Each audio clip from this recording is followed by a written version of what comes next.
So good afternoon students. So last class we have discussed about that previous units. So அது புரிஞ்சிருக்கும்னு நினைக்கிறேன். So today we are going to start next unit, transportation in plants and circulation in animals பத்தி பார்க்க போறோம். Okay. So transportation in plants. Transportation என்ன, ஒரு இடத்துல இருந்து இன்னொரு இடத்துக்கு நகருதல். So plantsல அதனோட வாட்டர் இருக்குது, அதுக்கு தேவையான சத்து பொருட்கள் இருக்குது. ஸோ இந்த சத்து பொருட்களும் வாட்டரும் ஒரு இடத்துல இருந்து இன்னொரு இடத்துக்கு எப்படி மூவ் ஆகுது. சர்க்குலேஷன் அனிமல்ஸ்லாம் பொறுத்த வரைக்கும் ஹியூமன்ஸில் பிளட்டு தான் சர்க்குலேட் ஆகுது இல்லையா.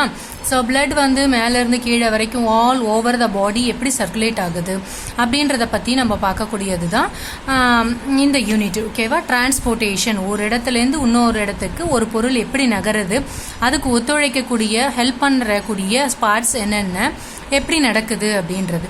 ஸோ மல்டி செல்லுலார் ஆர்கானிசம்ஸ்னு எடுத்துக்கிட்டோன்னு வச்சுக்கோங்க. ஸோ மல்டி செல்லுலார் அப்படின்னாவே பல செல் உயிரி அப்படின்னு அர்த்தம். ஸோ பல செல் உயிரி அப்படின்னா நிறைய செல்ஸ் உள்ளது, மில்லியன்ஸ் ஆஃப் செல்ஸ் இருக்குது அந்த ஆர்கானிசம்ஸில். அப்போ ஒவ்வொரு செல்லுக்கும் எனர்ஜி தேவைப்படுது. அப்போ அந்த செல்லோட எனர்ஜிக்கு ஒவ்வொரு செல்லுக்கும் கொண்டு போய் எனர்ஜி யார் தரா, அந்த எனர்ஜிக்கு காரணம் யார் அப்படின்னு பார்த்தா, அந்த எனர்ஜிக்கு காரணம் அந்த மல்டி செல்லுலார் ஆர்கானிசம்ஸ் எடுத்துக்கக்கூடிய ஃபுட்டு. எந்த மாதிரி உணவு வகைகளை எடுத்துக்கிறாங்க, அந்த உணவு வகைகள் எனர்ஜியாக மாறுது. அந்த எனர்ஜியானது எல்லா செல்ஸ்க்கும் போய்கிட்டே இருக்கணும். இப்போ ஒவ்வொரு செல்லுக்கும் எனர்ஜி தேவைப்படும். அந்த எனர்ஜியை தரக்கூடிய உணவு வகைகளில் நல்ல நியூட்ரியன்ஸ், வாட்டர், ஆக்சிஜன் இதெல்லாம் இருக்கணும். ஸோ அந்த எனர்ஜி தரக்கூடிய பொருளுக்கு பேர் என்ன, glucose. So glucose break down ஆகும்போது தான் நமக்கு எனர்ஜியே கிடைக்கிது. ஸோ இந்த மாதிரி ஒரு ப்ராசஸில் இந்த குளுக்கோஸ்லேருந்து கிடைக்கக்கூடிய எனர்ஜி எல்லா செல்லுக்கும் போய் சேரணும். அப்போ அந்த இடத்துல என்ன நடக்குது, இந்த குளுக்கோஸ் அப்படின்ற பொருள் என்ன ஆகுது, ஒரு இடத்துலேருந்து இன்னொரு இடத்துக்கு போகுது, ஒரு செல்லுலேருந்து இன்னொரு செல்லுக்கும் போகுது. எல்லா செல்லுக்கும் குளுக்கோஸ் போய் சேர்ந்தாதான் எனர்ஜி அந்த செல்லுக்கு கிடைக்கும். ஸோ இதை தான் டிரான்ஸ்போர்ட்டேஷன் அப்படின்னு சொல்கிறோம். இது எப்படி நடக்குது, லைக்வைஸ் இப்போ பிளான்ட் எடுத்துக்கலாம் வச்சுக்கோ. பிளான்ட் எக்ஸாம்பிள் பார்த்துக்கிறோம். ஸோ பிளான்ட்டில் நம்ம தண்ணி எங்கே ஊற்றுறோம், அந்த மணலில் பகுதியில் பூமியில் தண்ணி ஊற்றுறோம். அந்த பூமியில் ஊற்றக்கூடிய தண்ணியானது எப்படி லீவ்ஸ் வரைக்கும், பூ வரைக்கும், அதனோட நுனி வரைக்கும் அந்த நீர் வகையானதோ இல்லை சத்துக்களோ எப்படி போய் சேருது. How the water and nutrients absorbed by the root transported to the leaves. புரியுதா. ஸோ வேரில் நம்ம இங்கே தண்ணி வாட்டர் மாலிகூல்ஸை இங்கே ஊற்றுறோம்.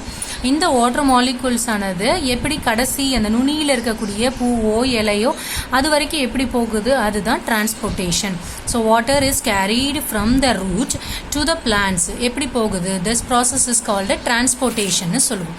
ஸோ அப்போ இந்த லீவ்ஸ்க்கு உணவு தயாரிக்க, ஃபுட் ப்ரிப்பரேஷன், உணவு தயாரிக்க வாட்டர் கட்டாயம் தேவைப்படுது.